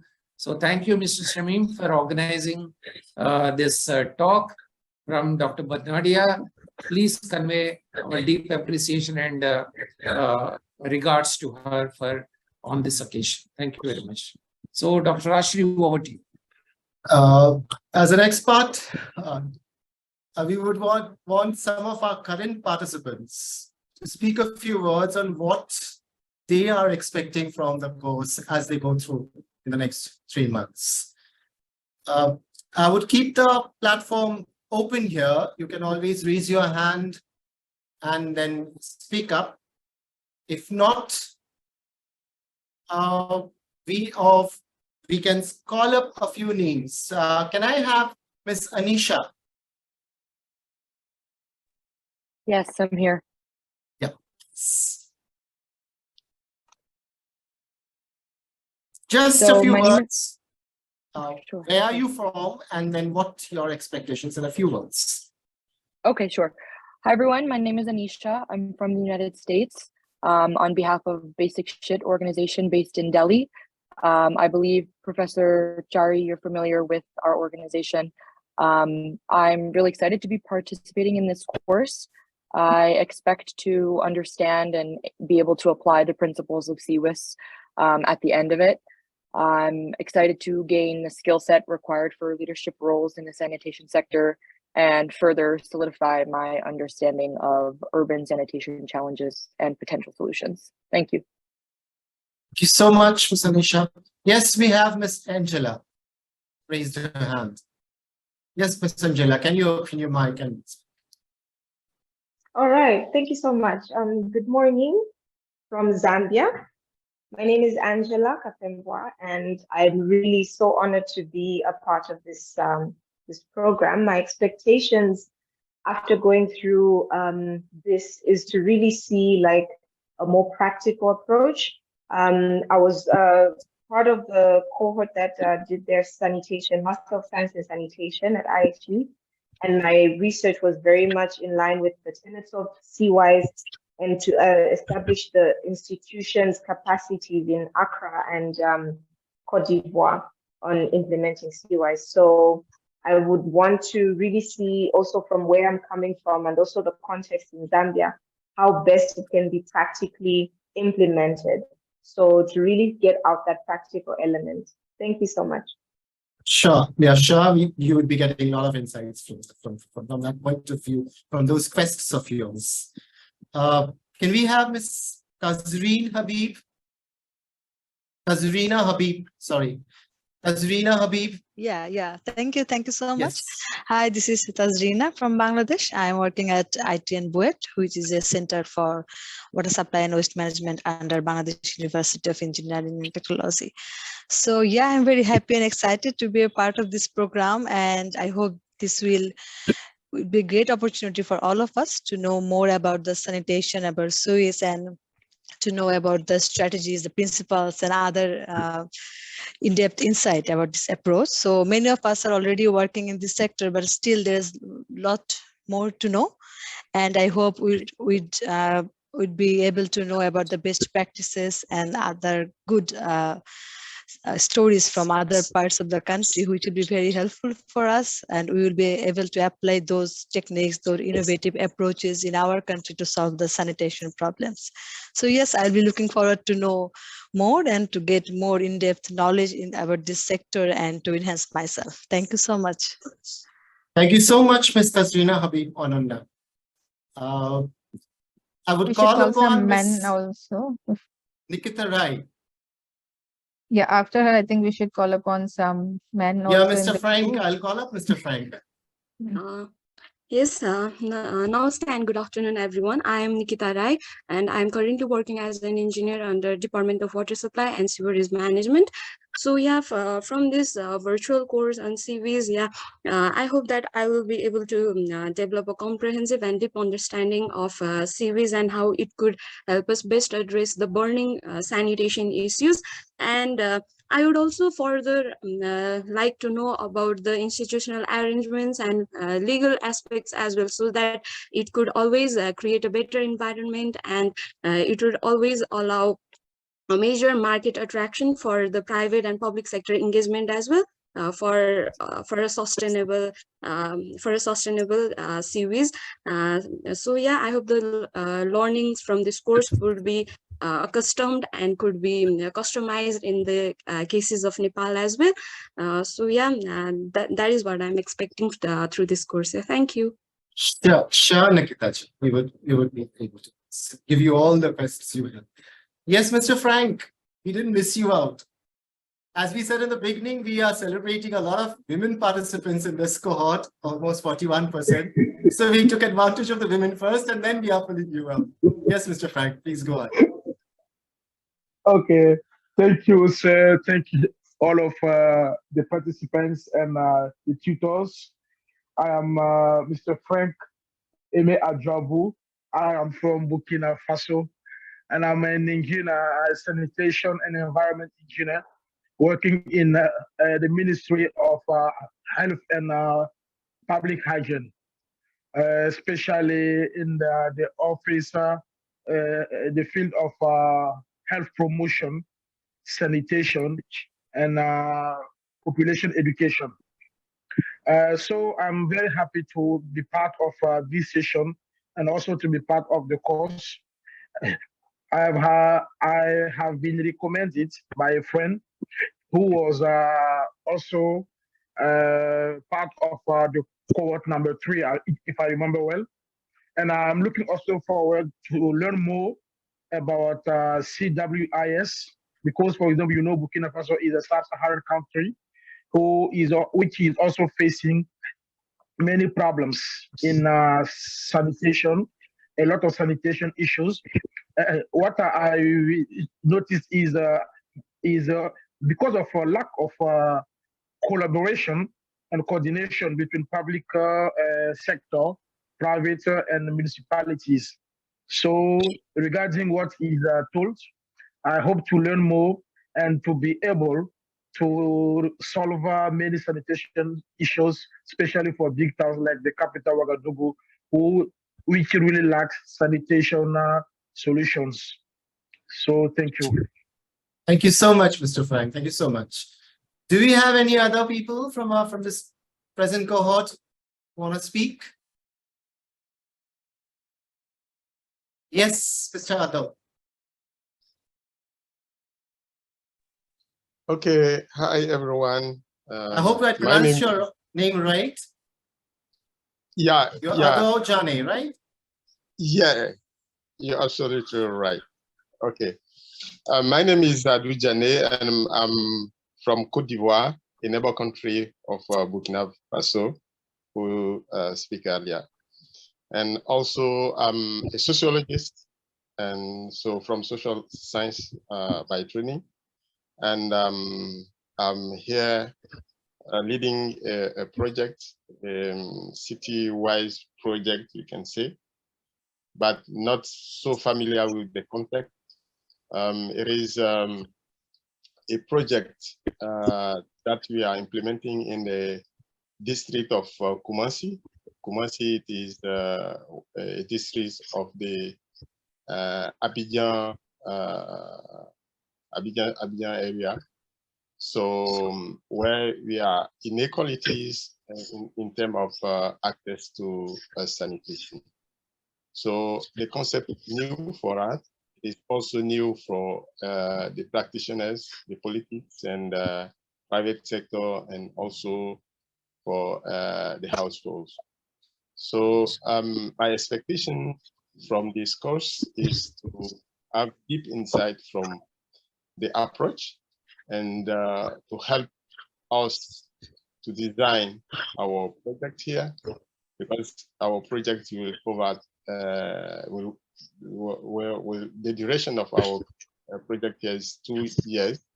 So we are just starting, and the course is very welcome, so that to help us to reshape what have to be, and also to have experience from other participants, and as we are seeing now.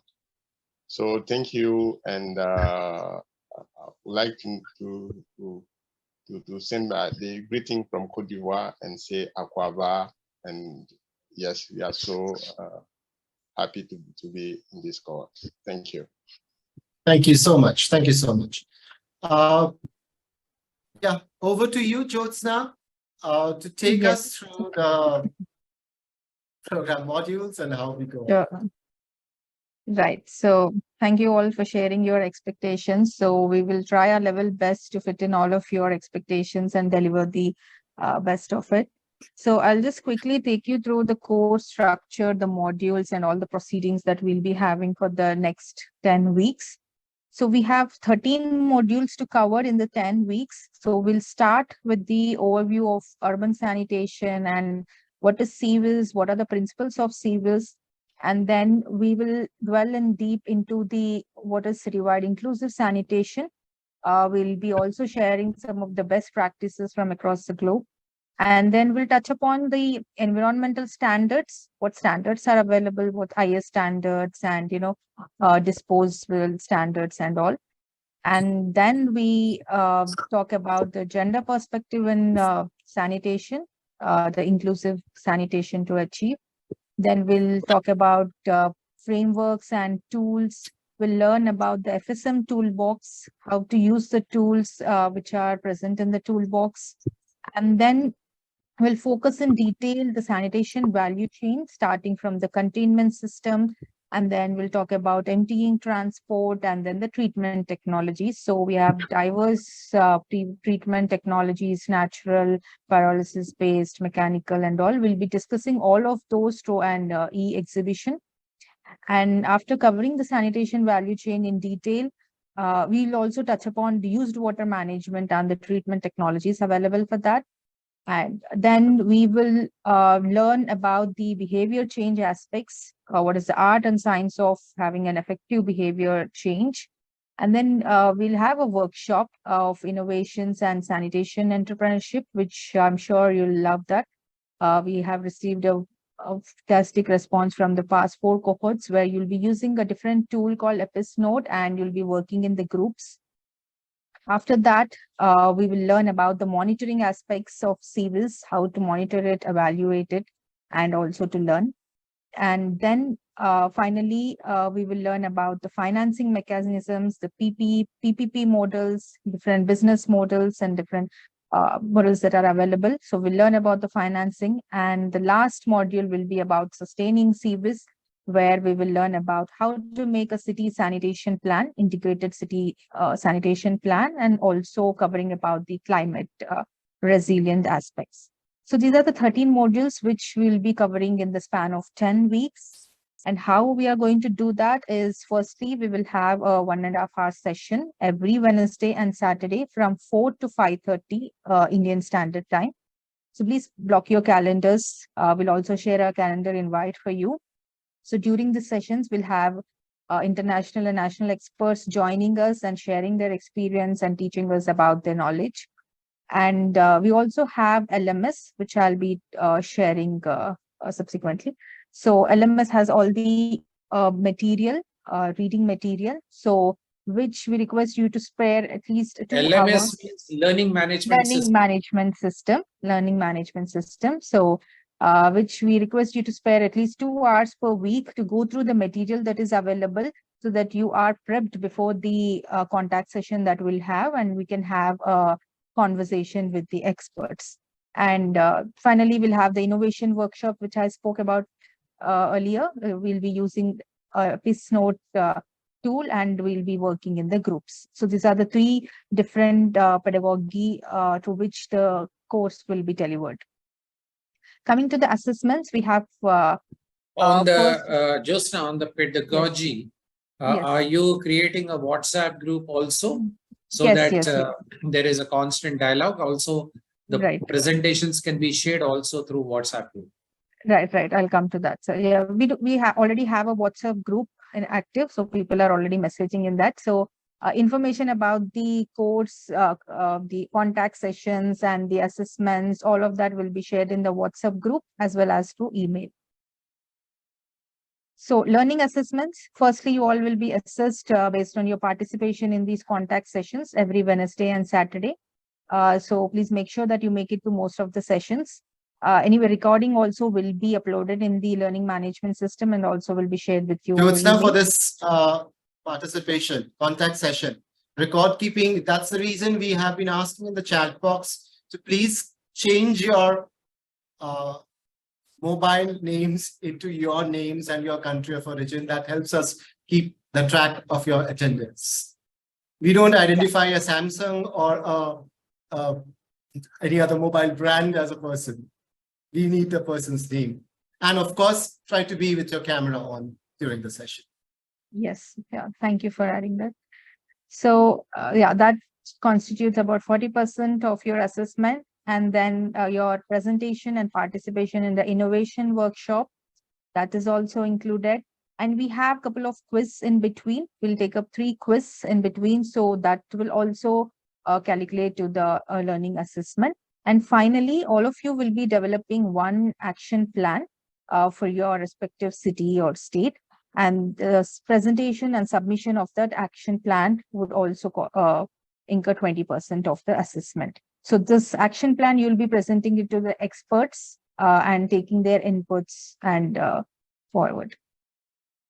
So coming to the learning management system, I'll quickly show you how to access it. More details, the link and the login credentials, we'll be sharing it to you over email, and also we'll post it in the WhatsApp. So you can access the LMS using our course website, which is cvis-ascii.org.in. So when you click on the login, you will be taken to the LMS page. Here you need to put in your username and password. And then all the modules will be populated at the left side of the screen. So you can click on the module, and then the information, the coverage of the module, the contact session, and also the documents which are available will be presented here. You can read it at your own pace. So we have presentations, we have case studies, videos, policy briefs, all of that uploaded in the learning management system. Apart from these, we also have additional reading. If some of you are interested to get more information about a particular topic, we did provide some additional readings. So you can download that and keep for your reference. But the mandatory readings which are there, we request you to complete that before the contact session, so that it is easy for us to have a conversation when we meet online. So this is the interface of the LMS. So it's easy. We are here to help you at any time. And there's a calendar also on the left side of the LMS. So here you can see about the contact sessions, when we are going to meet and what are the timings of the contact session. All of that information is available, and you will get a notification also just to remind you about this. So LMS is one part of it, which you can complete at your own pace, but we request you to do it every week. But the second part of it is to take your questions. So we have Slido. which again, I'll be going to share in the group and also in the email. Here, at any point in time, if you have any questions before the contact session or while you are reading the material on the LMS, you can post your question here. Don't forget to add your name, and then you can post the questions and the moderators are available. They will respond to you, or we will take some of these questions during the contact session. So please, I'll be sharing the link. So please save it and you can ask the questions at any time. So these are the two platforms that we will be using, and definitely WhatsApp for all communications will be posted there. So finally, the commitment that we ask from you is, as already discussed, to keep your video on and to be on time to the session. In fact, before 10 minutes. So every contact sessions will be, before starting of the every contact session, we'll be playing some interesting videos which are relevant to that topic, which we are going to discuss. So please join 10 minutes before to watch the videos and check your audio and video connectivity. Today, some of you were facing some problem. So please do check it. If you want any assistance, we are available to fix it. And complete your pre-reads and watch the videos which we share with you before the start of the contact session. And yeah, use WhatsApp, Slido extensively to be in contact with us, and not to forget, be regular to the classes. So for any queries, you can reach out to us at cvis.ascii@gmail.com, or you can post us at WhatsApp. So all the information will be shared with you again over email. Thank you. I hope there are no questions. If there are any, I'm happy to take it.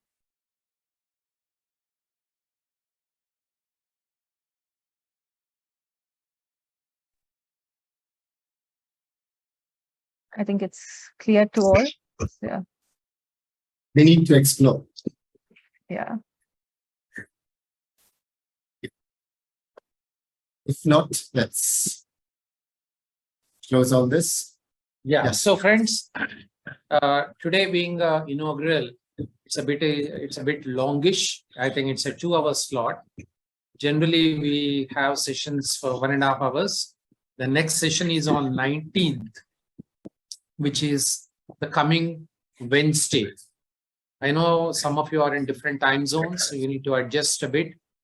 The timing is between 4 p.m. to 5:30 p.m. India Standard Time. So kindly adjust your time accordingly, 4 to 5:30 p.m. Generally, we start about a video 5 to 10 minutes before. So please join 10 minutes before so that you can watch the video.